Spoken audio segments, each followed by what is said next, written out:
कई साल पहले एक छोटे से गांव में अकाल पड़ गया। खेत सूखे पड़े थे, नदियां और कुएं खाली हो गए थे। लोग पानी और भोजन के लिए तरस रहे थे।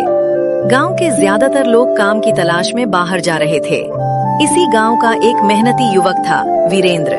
वो सोचता है, अब यहाँ ज्यादा दिन रुकना ठीक नहीं, काम के लिए दूसरे गांव जाना पड़ेगा। वीरेंद्र काम की तलाश में निकल पड़ता है। चलते चलते वो विजयपुर गांव में पहुंच जाता है।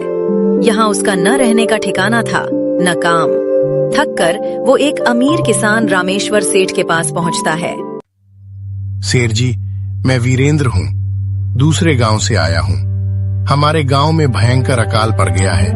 खेत बंजर हो गए, पानी की एक बूंद नहीं। अगर आपके यहाँ कोई काम मिल जाए तो बड़ी कृपा होगी। रामेश्वर सेठ उसे ऊपर से नीचे तक देखता है और कहता है, अरे भाई, तुम्हारी हालत तो सचमुच खराब लग रही है। मेरे पास एक काम है, पर शायद तुम न कर पाओ। मेरे पास 50 गायें और 50 भैंसें हैं। रोज सुबह शाम उन्हें चारा पानी देना और गोबर साफ करना होगा। महीने के अंत में 200 रुपए मिलेंगे और 2 वक्त का खाना मुफ्त। सेठ जी, 2 वक्त का खाना भी? ठीक है, मैं ये काम कर लूंगा। बस एक विनती है, मैं गौशाला में ही रह सकता हूँ। मैं यहाँ नया हूँ, रहने की कोई जगह नहीं। सेठ जी सोचकर बोले, ठीक है वीरेंद्र, गौशाला में रह लो। वीरेंद्र ने पूरा मन लगाकर काम शुरू किया। वो जानवरों की अच्छी देखभाल करता, गोबर साफ रखता। वीरेंद्र, तुम्हारी मेहनत से दूध की मात्रा और गुणवत्ता दोनों बढ़ गई हैं। अच्छा काम कर रहे हो। सेठ जी को उसका काम इतना पसंद आया कि कुछ महीनों बाद उन्होंने तनख्वाह बढ़ाकर 400 रुपए कर दी। समय बीता। वीरेंद्र की मेहनत से उसके पास अच्छी बचत हो गई। उसने छोटा सा कच्चा मकान बनवा लिया। एक दिन वह सेठ जी से बोला, सेठ जी, गांव में चोरियां बहुत बढ़ गई हैं। मेरे पास कुछ रुपए जमा हैं। घर में रखने से डर लगता है। दिन भर तो घर खाली रहता है। सेठ जी सोचकर बोले, वीरेंद्र, ऐसे समय में एक ही जगह सुरक्षित है, गांव के जमींदार का घर। जमींदार हरिप्रसाद बहुत ईमानदार और दयालु हैं, ऐसा लोग कहते हैं। उनके यहाँ पहरेदार भी हैं। तुम अपने रुपए वहाँ रख दो। वीरेंद्र जमींदार के पास गया। दरवाजे पर पहरेदार ने रोका और अंदर जाने दिया। नमस्ते जमींदार जी, मैं वीरेंद्र हूँ। रामेश्वर सेठ के यहाँ काम करता हूँ। गांव में चोरियां बढ़ गई हैं, इसलिए अपनी बचत आपके पास रखना चाहता हूँ। करीब 5800 रुपए हैं। जमींदार मुस्कुराकर बोले, अरे वीरेंद्र, तुमने सही सुना है। मैं ईमानदार हूँ। तुम्हारे रुपए मेरे पास पूरी तरह सुरक्षित रहेंगे, चिंता मत करो। वीरेंद्र ने रुपए गिनकर थैली दी। जमींदार ने गिनने से इनकार कर दिया। तुम जगत सेठ का आदमी हो, तुम पर भरोसा है। वीरेंद्र खुश होकर लौट आया। 2 साल बीत गए। वीरेंद्र की बचत और बढ़ गई। अब वो सोचने लगा, सेठ जी बहुत अच्छे हैं, पर अपनी जमीन लेकर खेती करूं तो ही तरक्की होगी। जमींदार से रुपए वापस लेकर जमीन खरीदूंगा। वो जमींदार के पास गया। जमींदार जी, मैं वीरेंद्र हूँ। 2 साल पहले मैंने 5800 रुपए आपके पास रखे थे, अब वापस चाहिए। अरे भाई, तुम कौन? मुझे याद नहीं।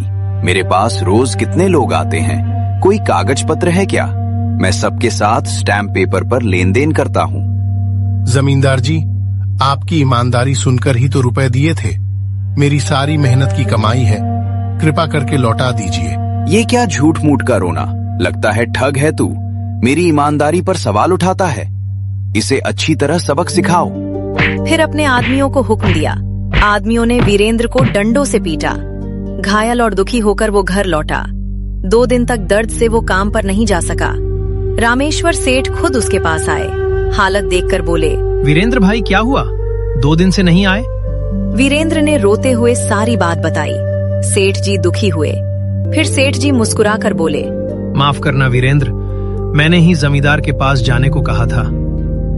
मुझे नहीं पता था वो इतना लालची और बेईमान है। अब समझ आया कि उसकी संपत्ति इतनी जल्दी कैसे बढ़ती है। चिंता मत करो, मेरे पास एक तरकीब है। उन्होंने वीरेंद्र के कान में योजना बताई। अगले दिन रामेश्वर सेठ एक सूटकेस में 50,000 रुपए भरकर जमींदार के घर पहुँचे। जमींदार की आंखें चमक उठीं। नमस्ते जमींदार जी। मैं कुछ महीनों के लिए दूसरे राज्य में व्यापार करने जा रहा हूँ। 50,000 रुपए हैं। चोरी का डर है। आपके सिवा गांव में किसी पर भरोसा नहीं। क्या मेरे रुपए संभाल कर रखेंगे? अरे सेठ जी, ये भी कोई पूछने की बात है? आपके रुपए मेरे पास बिल्कुल सुरक्षित रहेंगे। उसी समय वीरेंद्र वहां पहुंच गया। जमींदार उसे देखते ही घबरा गए। अरे वीरेंद्र, अच्छा हुआ तुम आ गए। उस दिन गलतफहमी हो गई। इतने लोग आते हैं ना। रुको, मैं तुम्हारे सारे रुपए अभी लौटाता हूँ। उन्होंने जल्दी से 5,800 रुपए वीरेंद्र को लौटा दिए। वीरेंद्र चुपचाप रुपए लेकर चला गया। सेठ जी बोले, जमींदार जी, आप तो बात के बहुत पक्के हैं।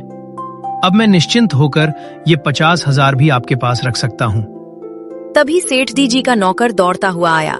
मालिक, बाहर राज्य जाने की जरूरत नहीं।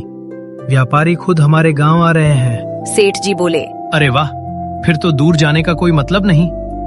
जमींदार जी, अब इन पैसों को आपके पास रखने की जरूरत नहीं। आपका बहुत बहुत धन्यवाद। अगली बार जरूर आपके पास आऊंगा। ये कहकर सेठ जी सूटकेस उठाकर चले गए। जमींदार अकेले रह गए। हाथ मलते बोले, धत्तेरी की, 50,000 तो हाथ से गए और भूषण के 5,800 भी लौटाने पड़े। बाद में वीरेंद्र सेठ जी के पास आया।